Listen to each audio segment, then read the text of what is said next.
Greetings from the Truth Lighthouse Center located at the FTC World Headquarters. This is a new adventure for us for this cause, which we often refer to as FTC. But after much prodding, we're going to give a shot to creating educational videos. With this being the first one, it only made sense to start with how it all began, or as the first three words of the Bible say, in the beginning. So For This Cause was founded in the summer of 2001. It was a story of great victory risen out of great tragedy. In the spring of 1988, I was a Marine on a ship in the Western Pacific.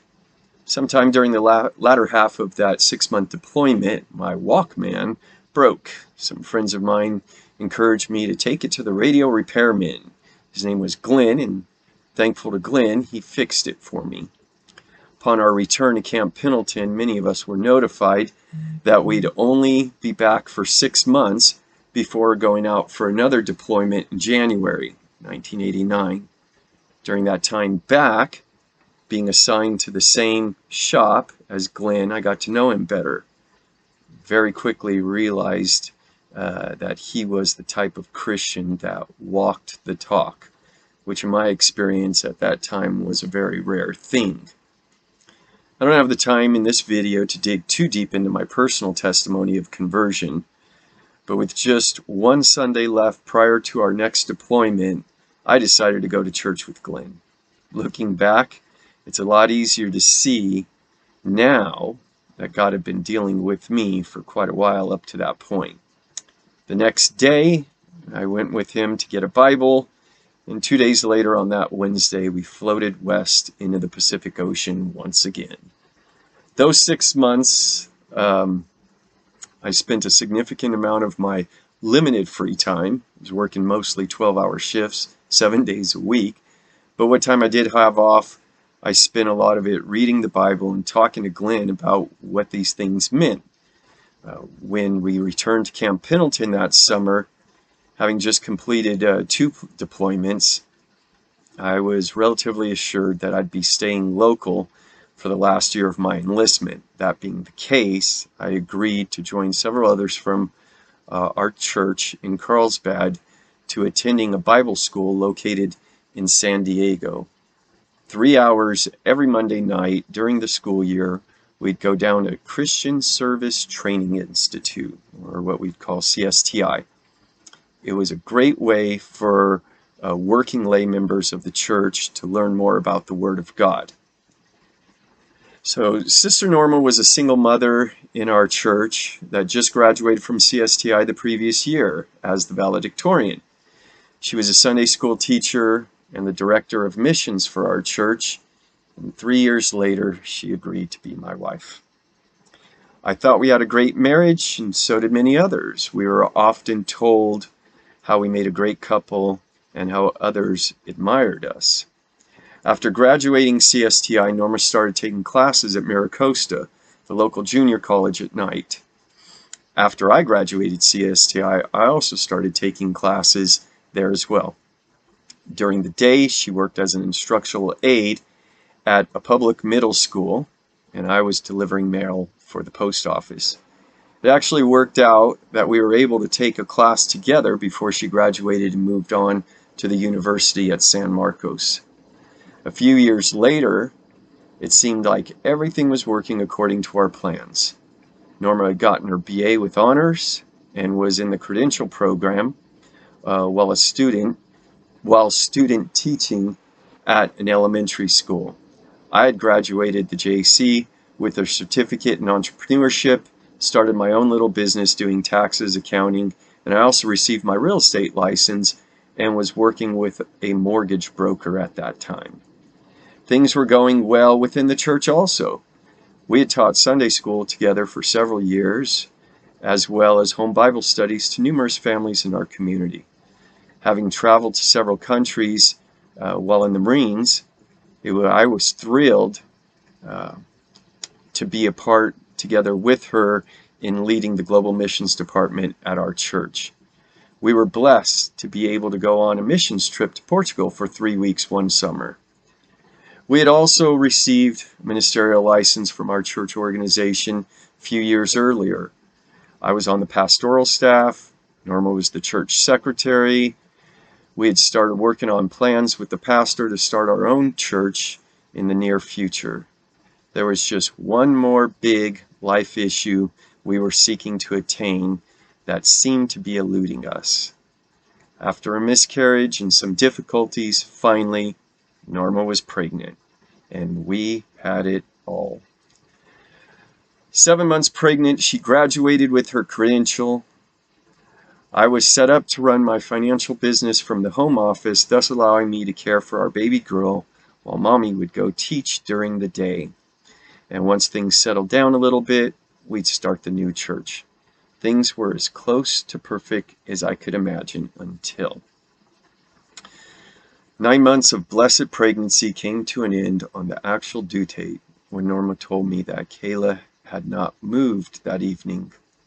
Our baby girl was always active in the evening time, so we went to the hospital and heard those dreaded 2 words, "I'm sorry."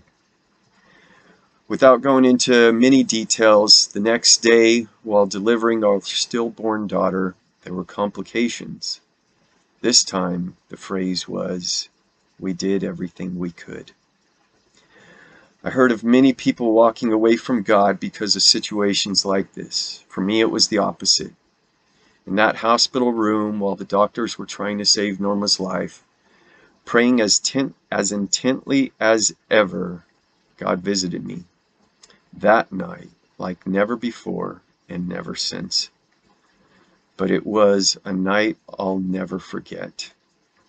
He let me know that he had her, that she would be with him for eternity. This was her final and best graduation. Psalm 23 became very real. While I walked through the valley, darkened by the shadow of death, he was with me. He comforted me. Those days, I came to understand how it is that some people could take their own life. I never felt suicidal, but I was happy for Norma, and maybe a little bit jealous. I wanted to be with Jesus also. Depression was a constant enemy, but I'm a fighter. It wasn't just that the Spirit of God was a comforter for me, but it felt as though at times He would help me see when I started feeling depressed that I was in a fight. I'm sure times like this are different for everyone, but I'm not one to concede in a fight, so fight I did. I did my best not to hammer God with why me, why me? Who was I to question God as to why I should have to go through something like that? Maybe the better question would be, why not me? I had reaped the best life had to offer for 8 incredible years. Instead, my question was, what do I do now? The answer? Give. Give what? To who? Give yourself to as many as possible.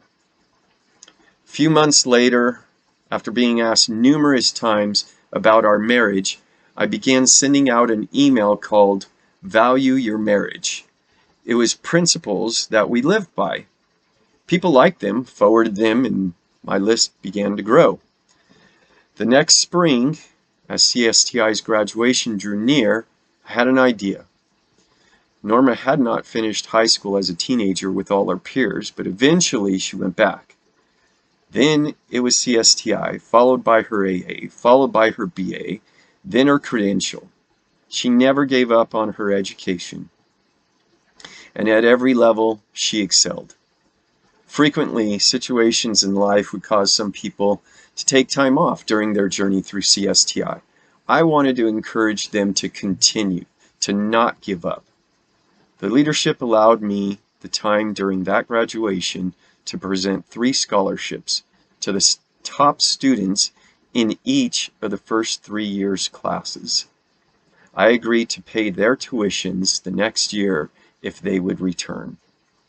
These 2 things, the Value Your Marriage emails and the scholarships, were the beginning of what would become For This Cause.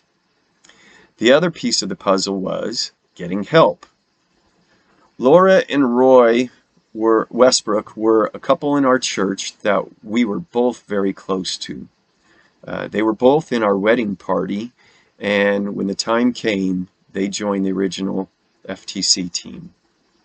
Tim Władysławski, I met at a youth camp in August 1990.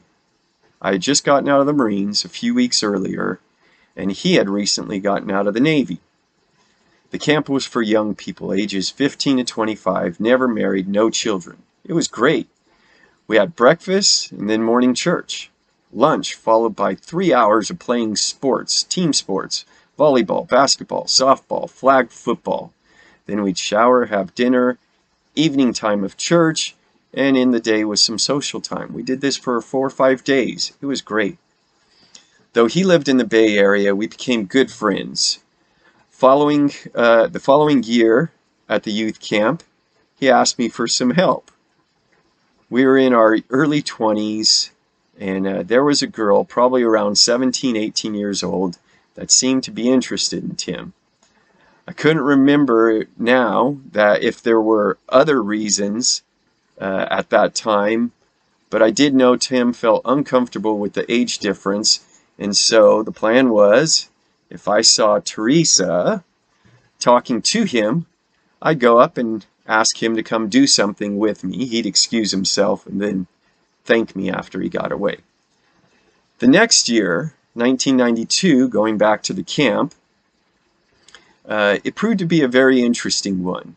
To start with, Norma and I at this time were engaged, but because she had been married and had a daughter, and being 6 years my senior, she was over 25, she wasn't eligible to be a camper. But since we wanted to spend as much time as possible together, she went as a staff member. Whoever would have known, with all the options on those little walkie-talkies, that the pair that we took was on the same channel as the security staff. So that only lasted for one short conversation before they came and took him away.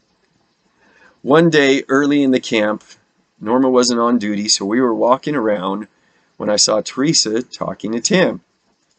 While doing my best at running interference, the two ladies introduced themselves to each other. Later on, I explained the situation to Norma. Later on during that camp, she told me Teresa was really nice, loved God with all her heart, didn't understand why Tim wasn't interested and why I was helping to keep them apart. Bringing up the difference in age didn't really work, considering Norma and I were approximately the same difference, just the other direction so far as age. Long story short, a few months later, Tim was one of my groomsmen in my wedding. We would see each other around the state at different church meetings, and Norma and I both began putting in our votes for Teresa. Not long later, we got to attend Tim and Teresa's wedding. They too joined the original board of For This Cause. So the Westbrooks and the Władysławskis were some of the closest friends of Norma and I trusted their help in directing this organization. It was approximately 1 year after that dreadful day when the Articles of Incorporation were filed with the Secretary of State of California. Then in August 2001, the IRS approved our request for tax-exempt status. We were official. One of the goals for this video was to keep them short, so I'll stop here for now. The way I understand it, I'm supposed to ask you to subscribe to our channel and click on the bell to get notified when a new video comes out. I truly do appreciate the support of so many for this cause. God bless you all.